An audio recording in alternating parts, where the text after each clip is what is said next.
መሆን የሌለብኝ ነገር ያሳለፍኩት። አይዞሽ እናቴ። ኧረ የምርህን ነው? በስመ አብ እግዚአብሔርን ቃላት አጣሁ። ራሽ 50 ብር አጥቼ ምግብ ማለት መሰደድ ነበር። አረብ ሀገር ሄድኩ። አረብ ሀገር በአራጣ ተበድሬ ነው የሄድኩ። የተወሰነ ራሴ ነበረ። ከዛ በአራጣ ተበድሬ እስከ 100,000 ብር ቆጥሮ 4 ወር ምናምን ሰርቼ ላኩኝ የብድር።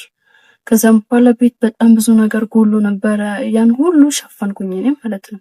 ከዛ እናቴ እንደዛ አላሳደገችኝም፣ በጉልበት አላደኩም እና እዛ በጣም ተጎዳው። ስራ እዛ 3 ሰዓት 4 ሰዓት ነው የምንተኛው።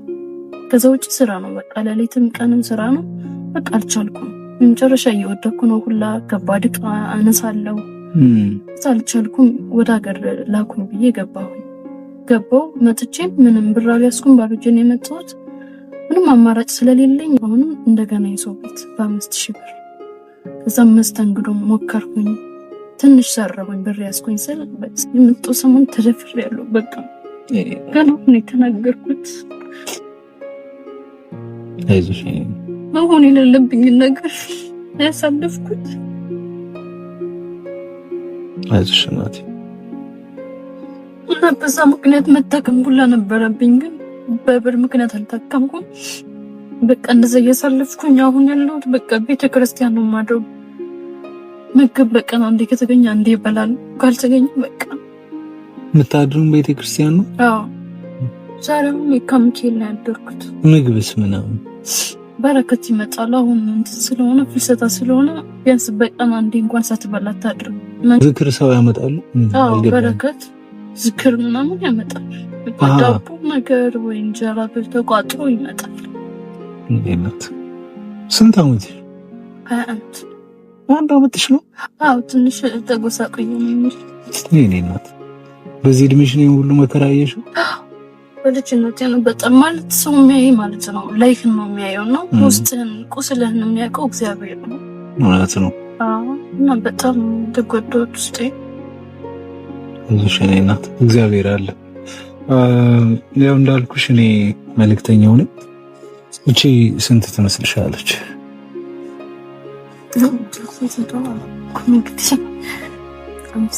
5,000 ብር ነች። ይቺንም ያሽ እንዴት ነው? እኔ አላመንኩም ማለት እንዴት ተበኩም እንደዚህ እውነት ሌላም ነገር ነው የሚገባሽ፣ ያው ከአቅምም አንፃር ምናምን እንጂ እኔ እንጃ። እግዚአብሔር ይክፈልህ። እኔ እውነት ምንም ላደርግልህ አልችልም። ስንት ሆነ?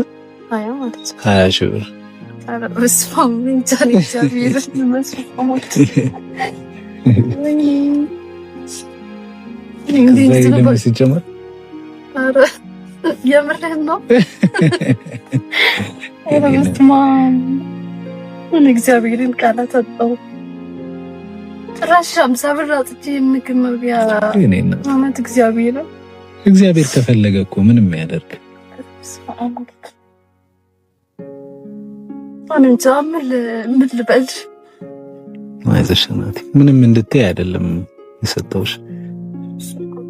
እኔ እንዳልኩሽ መልእክተኛ ነኝ። ሰው ነው እግዝ እያለ የሚልከኝ፣ እነሱን ነው የምታመሰግኝልኝ። እግዚአብሔር ይስጣቸው። ልጅን ካላቸው ልጆቻቸው እግዚአብሔር ይጠብቃቸው። በቃ እግዚአብሔር ይክፈላቸው። ብዙ መረቃት አልችልም። አሁን ደስ ብሎሽ በጣም እግዚአብሔርን በስመ አብ እግዚአብሔር እሱ ነው የላከህ አንተ። እኔ እናት እውነት ጭራሽ ነው እንደዚህ ያልጠበቁ እና ቃላት የለኝም። እግዚአብሔርን አሜን። እኔ እግዚአብሔር ይስጥልኝ። እንኳን ደስ አለሽ።